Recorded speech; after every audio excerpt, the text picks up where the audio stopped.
Buenas noches. Yo soy la maestrante Yesenia Zambrano.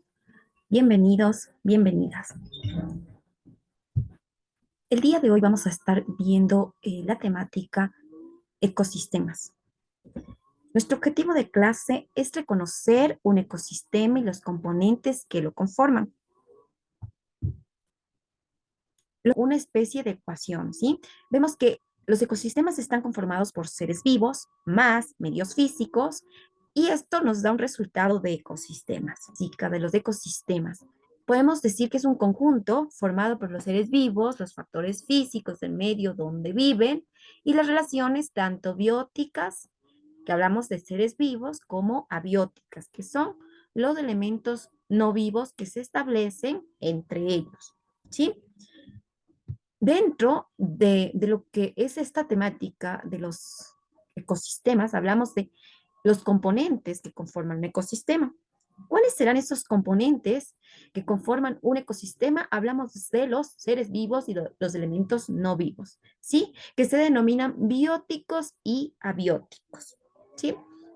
Dentro de los bióticos podemos ver en la lámina que tenemos todos los seres vivos como los animalitos, las plantas, las bacterias, los hongos, ¿no? En los seres abióticos hablamos de elementos no vivos, como el agua, como el sol, como el viento, como las rocas, como la temperatura, ¿sí?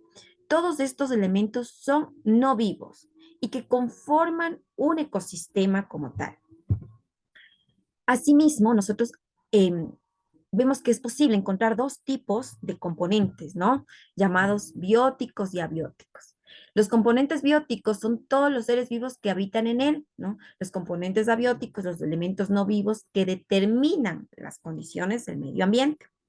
Por eso aquí tenemos como seres abióticos el sol, ¿no? Las precipitaciones, el suelo, el agua, las nubes, entre otros.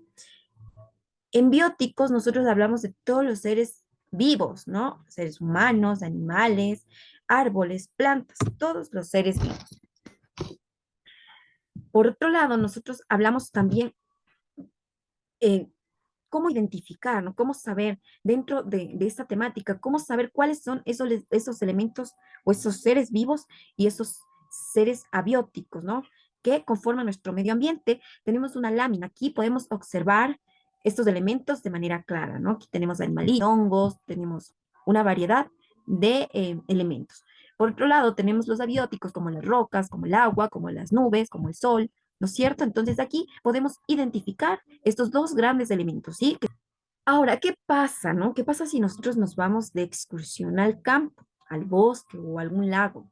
¿Qué es lo que pasa? Nosotros allí observamos el mismo tipo de plantas y animales, ¿no? Las diferencias se deben a que cada uno de estos lugares es un ecosistema distinto.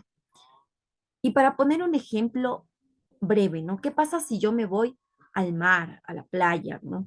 Allí tenemos un ecosistema acuático, ¿sí? Pero hablamos de un sistema acuático de agua salada. Pero ¿qué pasa si yo me voy a un río, ¿no? A un río en donde hay agua dulce, tenemos otro, tal vez otra diferencia, ¿no? De ecosistema. ¿Por qué estamos hablando de agua dulce, de agua salada y que hay flora y fauna endémica, ¿no? Endémica de este lugar, de este ecosistema.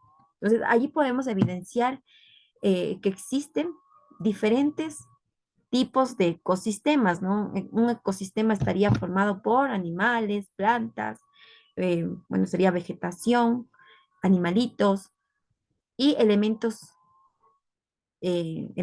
que no tienen vida, ¿no? Los seres vivos y el medio en el que viven, ¿no? Los seres vivos y el medio en el que viven. Así es como nosotros podemos determinar un ecosistema. Los seres vivos y el medio en el que viven. Por ejemplo, tenemos el agua, tenemos la tierra.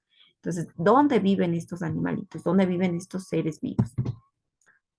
Ya para nosotros ir determinando estos dos grandes grupos de ecosistemas, vemos que tenemos ecosistemas terrestres y también ecosistemas acuáticos, ¿no? Cuando hablamos de ecosistemas terrestres, estamos hablando eh, de toda la flora y fauna que puede habitar en la tierra, ¿no es cierto? Y cuando hablamos de ecosistemas de acuáticos, nosotros estamos hablando del agua, ¿sí? Allí teníamos ecosistemas acuáticos de agua dulce y agua salada. Dentro de los ecosistemas terrestres tenemos desiertos y también tenemos bosques. Como les mencionaba, en cada uno de estos ecosistemas hay flora y fauna endémica, ¿no? Que son propios de esa localidad, de ese lugar, ¿sí? Por ejemplo, aquí vemos en el desierto no hay mucha vegetación ni tampoco mucha fauna, pero podemos ver que el camello es un animal representativo, ¿sí? De este ecosistema terrestre desértico. Por otro lado, tenemos ecosistemas terrestres bosques, en donde vemos mayor vegetación, mayor fauna, ¿sí? Porque ahí es donde más habitan los seres vivos. Hablamos también de ecosistemas acuáticos, ¿no? De agua salada y de agua dulce. Cuando hablamos del agua salada, ¿sí? Estamos hablando de algunos elementos también, ¿sí? De algunos seres vivos como los peces, como las medusas, como las ballenas, los tiburones, etcétera, que viven también las algas marinas, que viven en este ecosistema acuático, ¿sí? De agua salada. Y en el agua dulce nosotros también podemos ver que allí están los peces, las ranas, los patitos, tal vez algunos insectos, caracoles, ¿no? Algunas variedades también em, de seres vivos, ¿no? Que habitan en este espacio. Eso en cuanto a la clase del día de hoy. Nos estaremos viendo en la próxima clase para seguir hablando de este tema. Muchas gracias.